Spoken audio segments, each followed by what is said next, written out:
E agora, neste momento, teremos a palestra com o tema Política de Integridade nos Tribunais de Contas, um imperativo do século XXI. Para a sua exposição, convidamos o palestrante, excelente senhor conselheiro Edilberto Carlos Ponte Lima, vice-presidente do Tribunal de Contas do Estado do Ceará.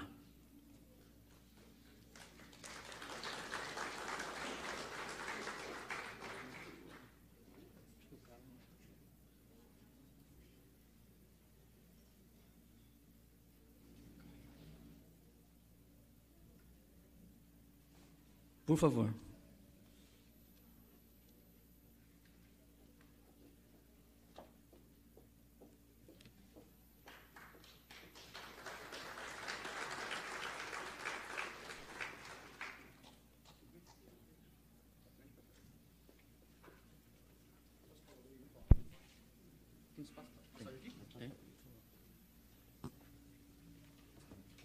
Bom dia, gente.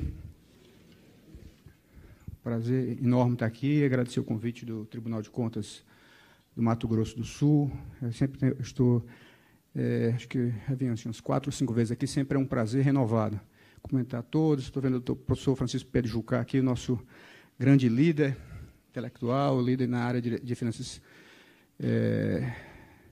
públicas, direito financeiro, o doutor Tiago aqui do TCU também, tudo bem, prazer, enfim, cumprimento a todos. E o tema que o pessoal pediu para eu falar aqui, hoje, foi esse tema do... eu tinha um tema muito específico, eu disse, olha, eu queria que você falasse um tema mais geral, um tema que esteja na ordem do dia, e tudo mais. Então, um tema também que eu tenho refletido bastante sobre isso, sobre as questões de governança, sobre questões de integridade, política de integridade, que são muito relevantes. Então, eu disse, olha, eu vou trazer esse tema que eu já discuti isso em alguns fóruns, até no TCU, em Brasília. Eu vou trazer esse tema para cá, então. Então, é isso que eu vou falar hoje com vocês. É engraçado, agora, todo mundo é preocupado com o coronavírus, né? Onde se vai, isso. Os aeroportos parecem grandes hospitais, todo mundo de máscara, um negócio assim fantástico. Você vai nas farmácias e não tem mais álcool gel, e o álcool gel subiu de preço. Alguém diz, gente, como é que sobe de preço numa situação dessa? Parece uma exploração, então, não necessidade agora, pode subir de preço. É interessante isso, como a lei da oferta e da procura, professor Jucá, é quase como a lei da gravidade, não dá para revogá-la, né? Por mais que seja uma necessidade, se a demanda é maior que a oferta, o preço acaba subindo. É como está acontecendo com o álcool gel. Você chega, não acabou, e o preço acaba subindo, porque para você produzir, os custos acabam ficando mais altos, e aí o preço acaba subindo. Mas se alguém olha assim, olha, isso não é ético, isso não é moral, isso não é íntegro, vou ligar com esse tema aqui, não é íntegro, você subir o preço numa necessidade como essa. Mas, gente, não dá. Lei da oferta e da procura é lei da gravidade mesmo, não tem como segurar. Quando segura, o governo estabelecesse a partir de agora, está tabelado. O preço do álcool gel agora é tabelado, R$5. Esse álcool gel aqui que eu consegui aqui com um farmacêutico amigo, consegui esse álcool gel, ele disse que era o último aqui, pode ser que daqui a semana que vem chegue, eu consegui isso aqui com ele. Mas o fato que acontece é isso, se você tabelar, o que vai acontecer? Vai faltar. Aí vai ter fila, como na época da carne aqui no Brasil, tabelaram a carne, e aí tinha fila, o Tiago é muito jovem, não lembra disso, mas quem é mais velho já lembra disso, era fila para comprar carne, porque era tabelado o preço. Então, se você tabelar o álcool gel, vai faltar álcool gel, vai ter fila, vai ter o câmbio negro, porque eu tenho um amigo ali que é farmacêutico, aquele cara, mas agora você tem que chegar lá na casa dele 11h30 da noite, ele vai devagarinho lá te fornecer, e é R$5? Não, aí 5 não dá, é R$15. Então, é isso, um pouco isso. Mas isso está ferindo a integridade? Talvez, né, se a gente olhar do ponto de vista de ética, talvez não seja ético, mas quando eu estava falando, é um pouco isso, a lei da gravidade, não dá para revogar, assim como a lei do mercado também é muito difícil revogar. O resultado é fila, é mercado negro, quando você tenta revogar. Não sei se todo mundo aqui já leu, gente, aquele livro, sido muito falado, talvez o livro mais falado dos últimos anos, 21 lições para o século XXI, do Harari, aquele escritor, professor lá na universidade, que fez a tese de doutorado em Oxford, professor acho que em Israel, mas dá aula no mundo inteiro, palestra no mundo inteiro, um livro super falado. E eu me dei o trabalho agora, professor Jucá, de reler o livro do Harari. Um livro fantástico, adorável livro, 21 lições para o século XXI. Aí eu dizendo, gente, será que o que é que o Harari fala sobre pandemia? que é que o Harari fala sobre um potencial, alguma coisa do tipo coronavírus? Praticamente nada, professor Jucá. Que coisa, né? Um livro lançado um dia desse, 2018, 21 lições para o século XXI, e nos surpreende agora esse coronavírus, essa pandemia, que parecia uma coisa do século XIX, ou coisa do século passado, do século XX, pelo menos, mas não era um fenômeno do século XXI. E agora, como disse aquele ditado judaico, o homem está fazendo planos, Deus está dando gargalhadas, é isso, olha, mas vocês são tão... conseguem tanta coisa, toda coisa que o Harari falava, olha, daqui a pouco os robôs vão fazer tudo, a gente vai ficar só, se tudo der certo, pelo jeito vai dar certo, a gente vai ficar só lendo poesia o dia inteiro, fazendo debates, colóquios, porque a produtividade do trabalho vai explodir, não é? E as pessoas vão... vai ser 10 vezes a produtividade que é hoje, em pouco tempo. Então, não precisa você trabalhar como se trabalha hoje, 40 horas por semana. Vamos trabalhar aí 12 horas no máximo por semana. O resto do tempo para esporte, para debates, para colóquios. Ele não falava nada, gente, dessa pandemia aí. De repente, isso pode parar o mundo, né? Está parando o mundo. Que coisa, né? Que coisa surpreendente isso acontecer.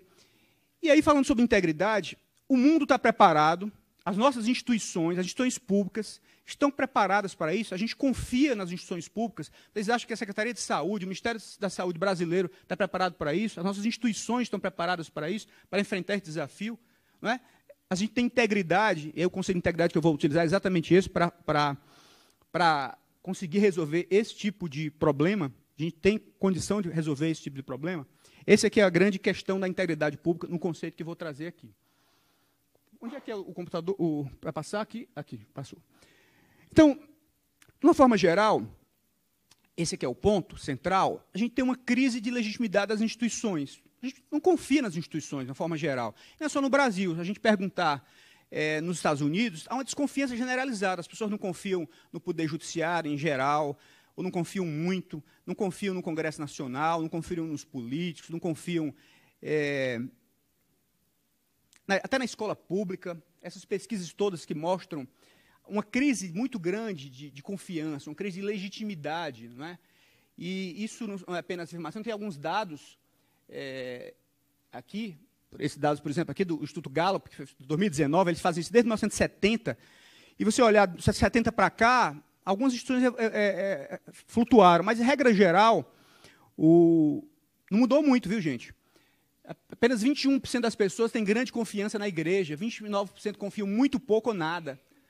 E toda vez que tem uma crise dessa, né, pedofilia, se descobre esse tipo de coisa, e aí a confiança é cada vez mais abalada. Apenas 18% nos Estados Unidos, apenas 18% tem grande confiança na Suprema Corte, 21% confiam muito pouco. Apenas 4%, isso é pior do que no Brasil, viu, gente? É surpreendente. No Brasil, vou mostrar já o dado, é 7%. Nos Estados Unidos, apenas 4% confiam muito no Congresso. 52% confiam muito pouco ou nada. Até na escola pública, apenas 13% confiam nas escolas públicas. 29% acho que confiam muito pouco. No presidente da República também, apenas 24%, 44% confiam muito pouco ou nada. Isso nos Estados Unidos, dados de 2019, uma pesquisa que eles fazem desde setembro, como disse.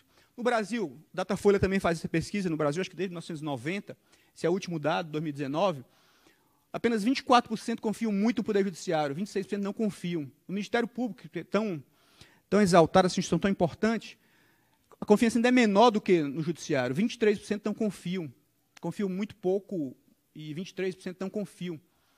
O Congresso Nacional, esse aqui a gente está melhor do que nos Estados Unidos, é 7% confiam no Congresso Nacional no Brasil, nos Estados Unidos apenas 4%.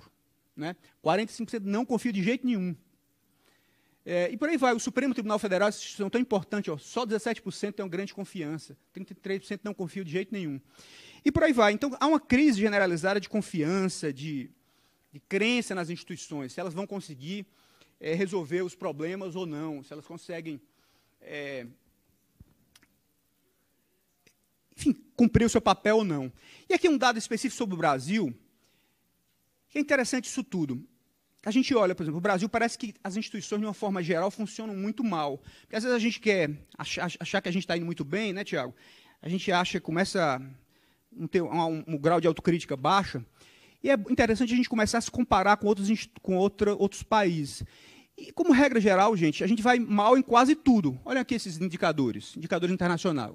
Percepção de corrupção, o Brasil é o 106º do mundo. Em 150 e poucos países, que é calculado pela Transparência Internacional todos os anos, nós somos o 106º país em percepção de corrupção.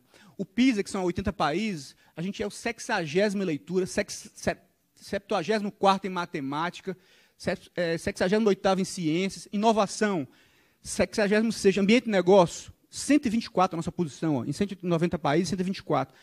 Aí a gente pergunta assim, olha, que instituições estão por trás disso? Que instituições estão por trás disso? Percepção de corrupção. Se a gente acha que a corrupção é grande, quais são as instituições desenhadas no Brasil para combater a corrupção? O Ministério Público, a Polícia Federal, o próprio Tribunal de Contas. Se a gente está tão ruim nisso, certamente há alta probabilidade das instituições não estarem cumprindo o papel para o qual elas foram desenhadas, para o qual elas foram feitas. Porque a gente está tão ruim em matemática, em ciência, em leitura, em educação de uma forma geral, o teste de PISA com crianças de 15 anos, né, é feito em muitos países, o mesmo teste, crianças, a gente está tão ruim assim, então significa que as nossas instituições responsáveis por isso, ou seja, por ensinar nossas crianças, nossos adolescentes, não estão funcionando bem, né? As nossas escolas não são boas o suficiente. Pelo menos no padrão internacional, as nossas escolas não são boas o suficiente. As nossas instituições, escola, não está funcionando bem no Brasil. Inovação. A gente critica tanto e tal, quer dizer, mas as nossas universidades estão funcionando bem, os nossos centros de pesquisa estão funcionando bem. Do ponto de vista internacional, não. Olha aí, ó, se a gente é o 66º, é porque não está funcionando bem. Se estivesse funcionando bem, estava em 5º, em 10º lugar, estava nas primeiras posições. Ambiente de negócio, a mesma coisa.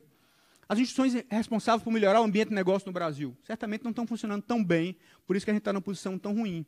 Então, de uma forma geral, a gente tem um grande desconforto no Brasil. O desconforto é muito grande. As instituições não estão funcionando bem. Tanto é que os indicadores mostram isso. Não é? Quem é responsável por cuidar da corrupção não deve estar cuidando tão bem. Se tivesse, a gente não estava tão ruim assim. Quem é responsável por cuidar da educação não está trabalhando tão bem. Se tivesse, a gente não estava tão ruim assim nesses indicadores. E por aí vai. Pois bem, então, o que fazer para melhorar as instituições? Né? Como é que a gente faz para restabelecer a confiança, para a gente melhorar a nossa posição no mundo, para a gente ter um desempenho melhor das instituições de uma forma geral, para a gente atingir isso? Né? Então, essas políticas de integridade têm o objetivo de restabelecer a legitimidade. Então, aqui é um ponto interessante. Cumprimento o meu conselheiro Márcio. Obrigado, conselheiro Márcio, pela sua presença. Aqui também é um ponto central.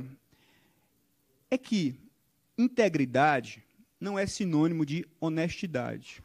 Uma instituição pode ser honesta e pode não ser íntegra. Honestidade é apenas um dos pressupostos, um dos requisitos. Conselheiro Irã, presidente Irã, conselheiro Valdir, cumprimento a vossas excelências. Então, política de integridade tem o objetivo de restabelecer legitimidade. Porque, como estava dizendo, integridade não é sinônimo de honestidade. Honestidade é pressuposto. Uma instituição pode ser íntegra, pode ser honesta e não ser íntegra. Os integrantes podem ser honestos, mas a instituição pode não ser íntegra, nesse critério de integridade que estou aqui utilizando, que é da Universidade de Oxford. Então, honestidade não garante integridade. Então, eu dou alguns exemplos assim, bem prosaicos para ficar bem claro. Um porteiro, por exemplo, um porteiro ou um segurança, ele pode ser honesto. Olha, ele não vai desviar nem um centavo, se ele encontrar uma moeda, ele vai levantar e vai entregar no setor de achados e perdidos, se alguém deixou um celular, ele vai pegar e vai entregar. Ele é honesto, mas pode não ser íntegro.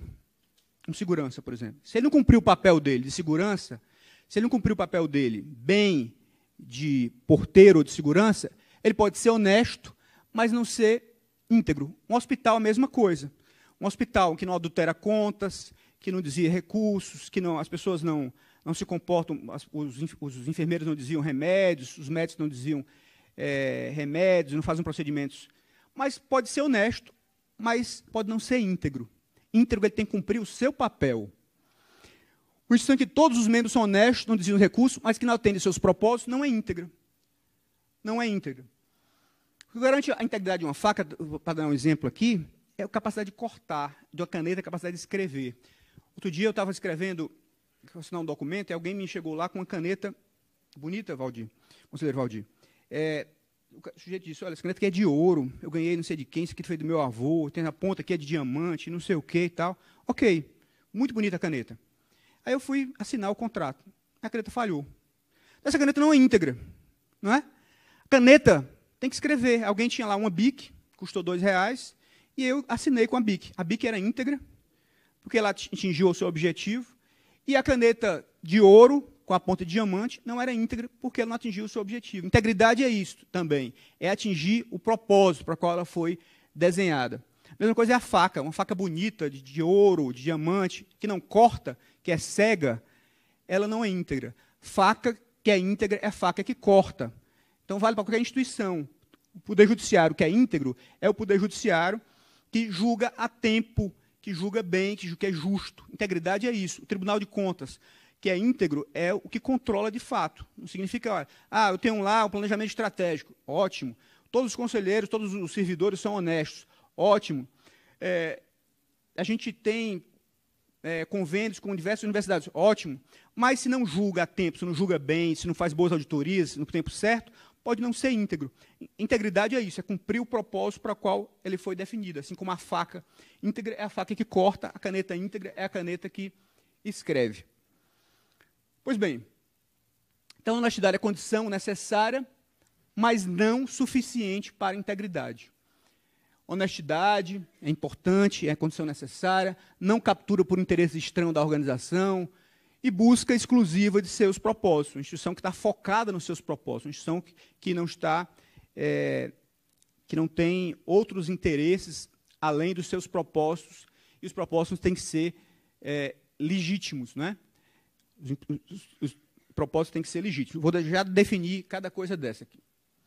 Pois bem, então qual é a definição de integridade pública que estou utilizando? Para que é esse conceito da Escola de Governo da Universidade de Oxford.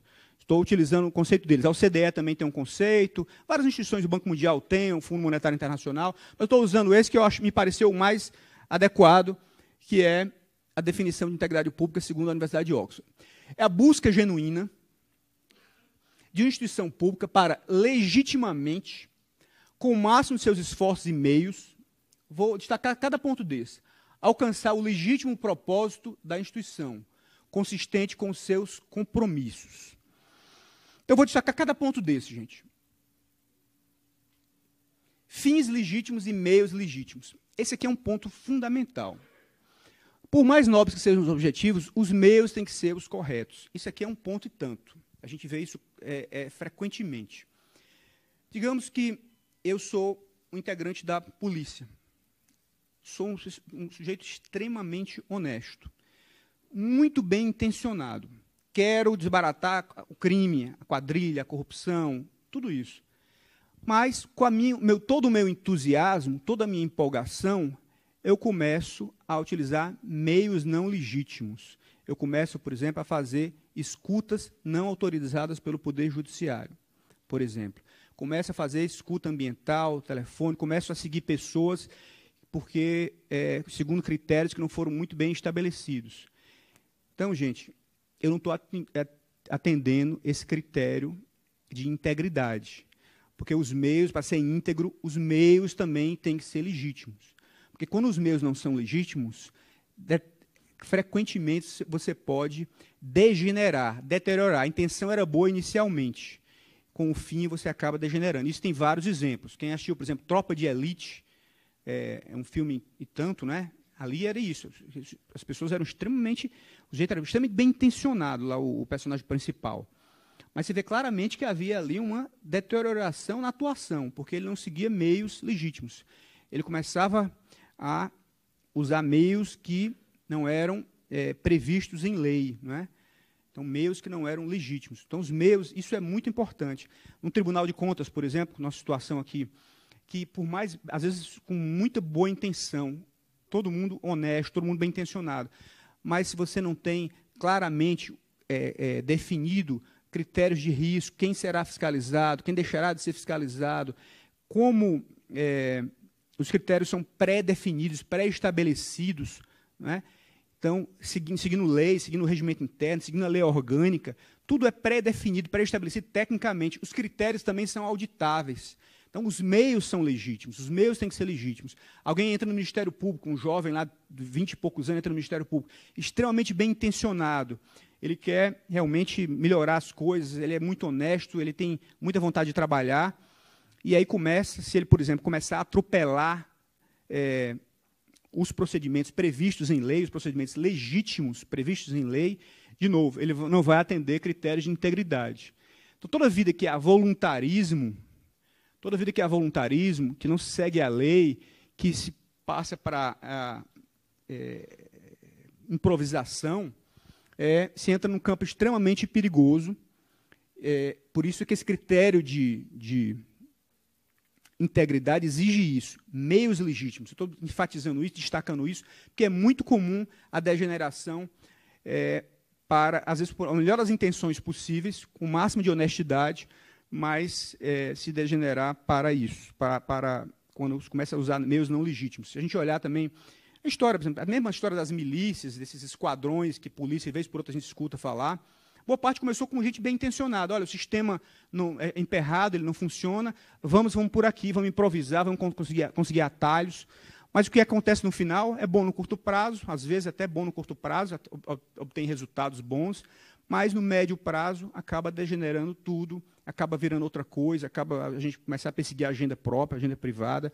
E até operações policiais, a gente viu várias operações que eram do Ministério Público Federal ou da polícia, que eram bem intencionadas, e série de procedimentos não foram obedecidos, chega lá no judiciário, é tudo anulado, tudo se perde, investigações importantíssimas, mas que foram anuladas depois, porque os meios não foram legítimos, não foram previstos em lei. Naquela empolgação, naquele entusiasmo, se atropelou requisitos fundamentais. Então, fins legítimos, meios legítimos. Destaco bastante isso, porque esse conceito é chave para a integridade.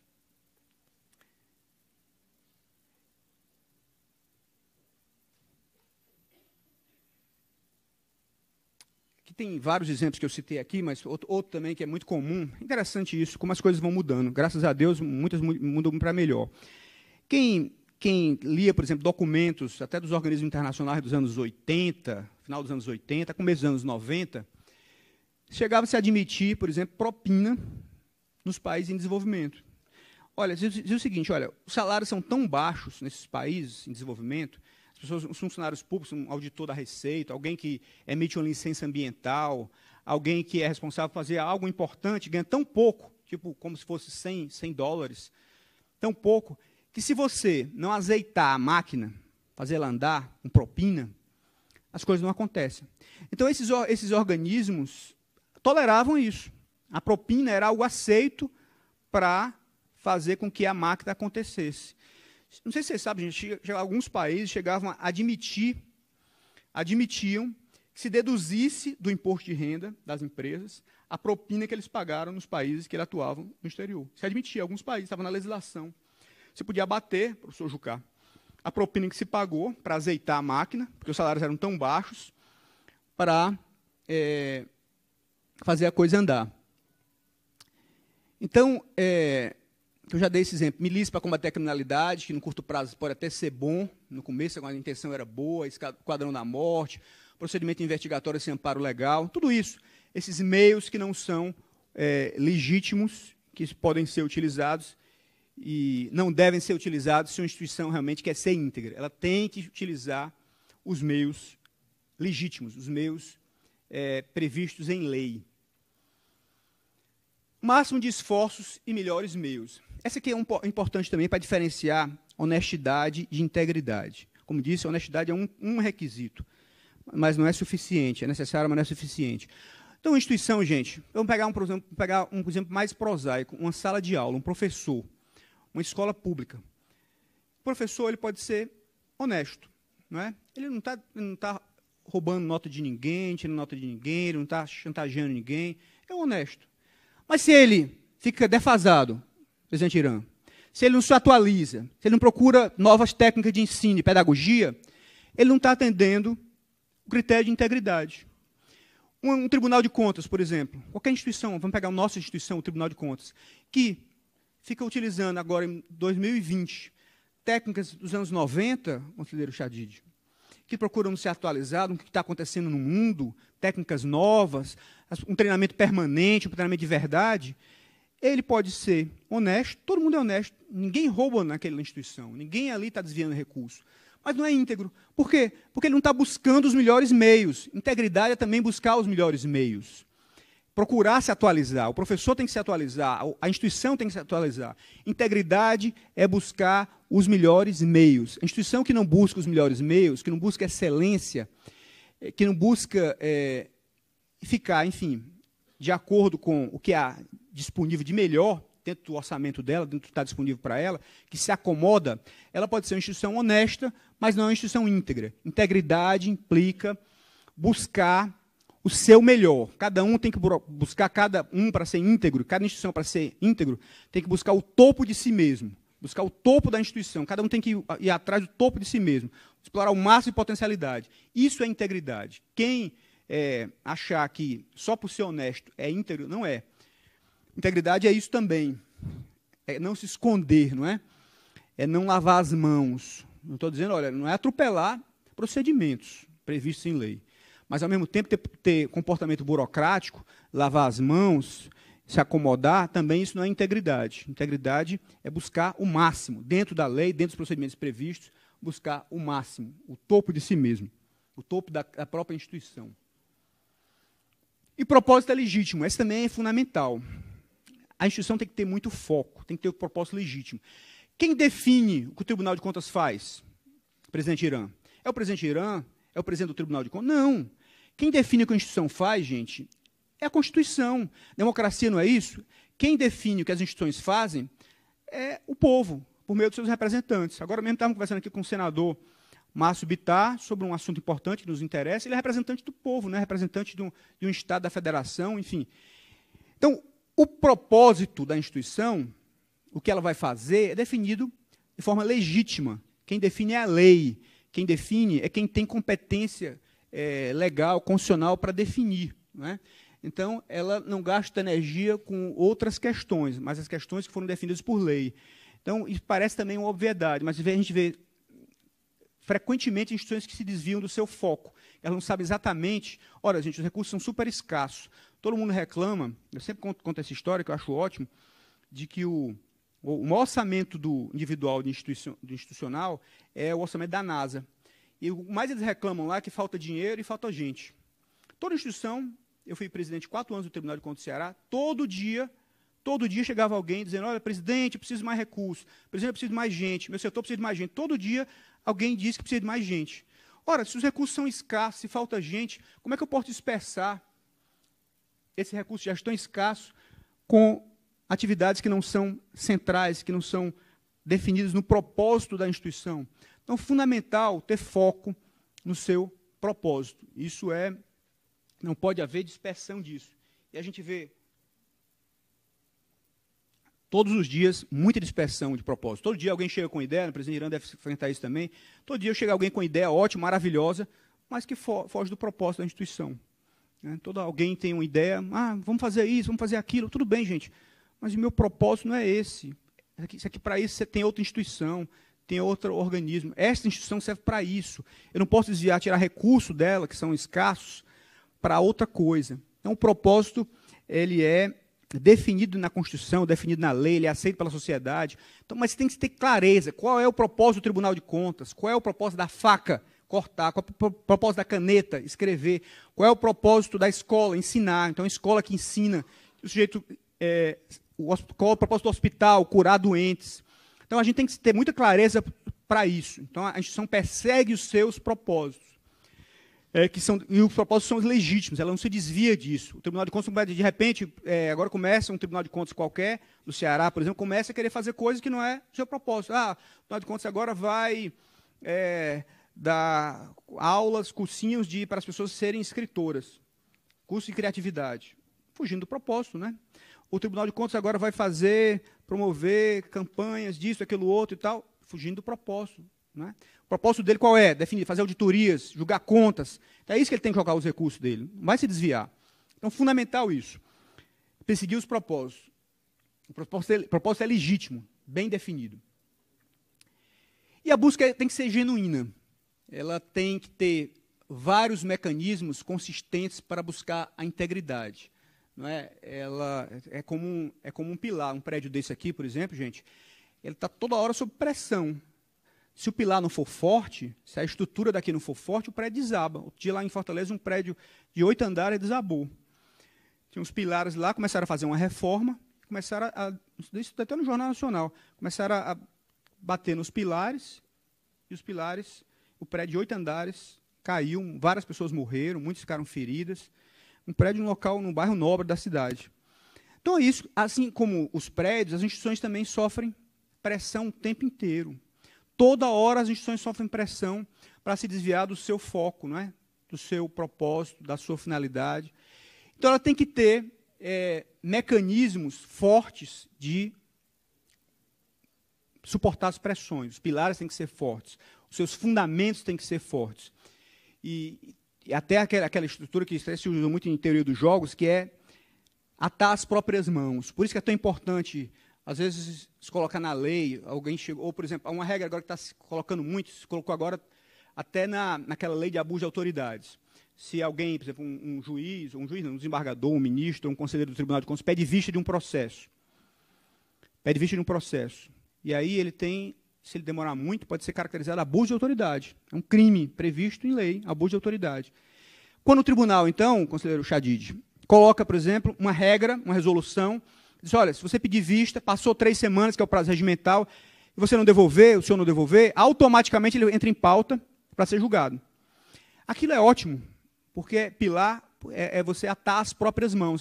Todos nós, faz parte do jogo, sofremos pressões, não é? Todas as instituições sofrendo pressão, as pessoas estão sofrendo pressão. Mas se você ata as próprias mãos, olha, não adianta, alguém pede, olha, pede vista disso aí, examina, fica com mais tempo com isso. Não, mas tem um próprio mecanismo que não permite. Além de ser transparência fundamental, está todo mundo vendo que você pediu vista, que você está 2 semanas com ele, 3 semanas, 1 semana, 1 mês, 2 meses, 3 meses, 4 meses, não devolveu ainda. Isso é importantíssimo, transparência. Mas, além de tudo, se tiver um mecanismo automático, o dia eu estava conversando com o presidente do TCU, ele está fazendo isso. Estão criando lá isso agora. Para evitar esse pedido de vista que se dilatam no tempo, muito tempo, você automaticamente, aquilo volta para a pauta. Né? Então, ata as próprias mãos do próprio conselheiro. E é ótimo para ele. Diminui a discricionariedade, mas diminui também as pressões. Né? Os pilares da instituição ficam mais fortes. Código de ética fundamental também. Todo o sistema de pesos e contrapesos, de segregação de funções. Tudo isso que está posto aí, se você quer atingir os propósitos da sua instituição e ter integridade, que esse é o objetivo final, na integridade pública, isso é fundamental. Quer dizer, a busca é genuína e você usa todos os instrumentos disponíveis para atingir essa busca genuína do seu propósito. E qual é o ponto, então, para a gente arrematar? Comecei falando, no começo, dessa grande crise de legitimidade das instituições, dessa falta de confiança das instituições, não só no Brasil, mas no mundo inteiro. Não é? No mundo inteiro a gente está sofrendo esse problema de crise de legitimidade, crise de confiança nas instituições. O Brasil vai especialmente mal, como os números que eu mostrei há pouco. A gente percepção de corrupção 106º, a gente vai muito mal em inovação, a gente vai muito mal em educação, e não sou eu que estou dizendo, são os indicadores internacionais que mostram isso. Né? Então, como é que a gente faz para melhorar tudo isso, gente? Políticas de integridade, nesses termos que eu apresentei, podem contribuir muito. Por quê? Porque você vai passar a ter instituições muito mais focadas no seu propósito, ou seja, o hospital que vai procurar focar no seu propósito, vai utilizar meios legítimos para isso, não é? A busca vai ser genuína, vai ser consistente, assim o hospital também é a escola pública, assim também o Tribunal de Contas, assim o Ministério Público, assim o Poder Judiciário, todo mundo nessa busca de integridade pública, nesse conceito amplo de integridade pública. Com isso, a gente passa a ter, hoje que é péssimo, como mostrei os indicadores, muito mais confiança nas instituições, as instituições passam a ser muito mais efetivas, têm muito mais efetividade, exatamente por isso, porque elas buscam o seu propósito, focadas no seu propósito, com os melhores meios, com o melhor esforço para atingir o seu propósito, que é legítimo. Então, teremos menos desigualdade, exatamente por isso, porque, às vezes, a gente tem instituições, aquele conceito também que tem sido muito utilizado do professor Acemoglu, extrativistas. Aqui não tem espaço para instituição extrativista. O que é instituição extrativista, gente, esse conceito? Extrativista é aquela instituição que o custo-benefício dela é altamente desfavorável. Se você olhar aquela instituição, o custo dela é maior que o benefício. Uma instituição que existe só para ela própria, que ela só existe para pagar salários, só existe para se manter, o que é pior ainda, uma instituição que atrapalha, uma instituição que cria dificuldades artificiais. Não é? Olha, eu ia fazer isso aqui, duraria 10 dias. Aquela história lá, o ambiente de negócio do Brasil, dos piores do mundo, a nossa posição péssima. Então, que cria dificuldades artificiais. Eu preciso fazer uma licença, por exemplo, e a licença demora meses para eu conseguir isso. Que cria obstáculos, que diminui os resultados daquela sociedade. Então, ela atrapalha mais do que ajuda. Isso é uma instituição extrativista. Em vez de incluir e ela contribuir, se você fechasse aquela instituição, as coisas melhorariam. Isso é uma instituição extrativista. Então, se a gente seguir uma política de integridade pública, nesses termos da Universidade de Oxford, a gente teria uma instituição com muito mais efetividade.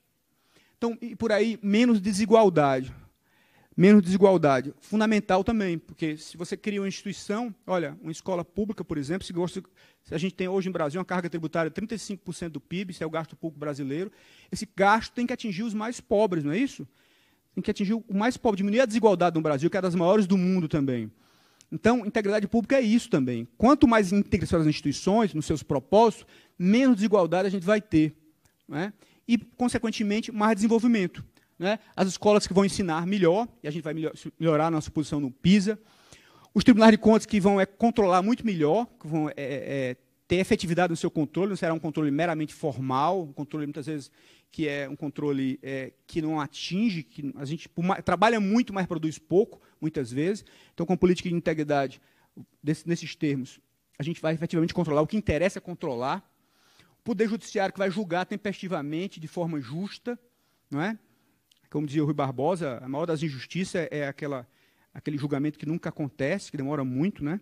Então, que tem que ser tempestivo, e justo e tempestivo, não adianta demorar muito, o sujeito morrer ou ficar velho para poder receber o direito dele. E hospitais que curam, né? Hospitais que realmente cumprem o papel para o qual eles foram desenhados.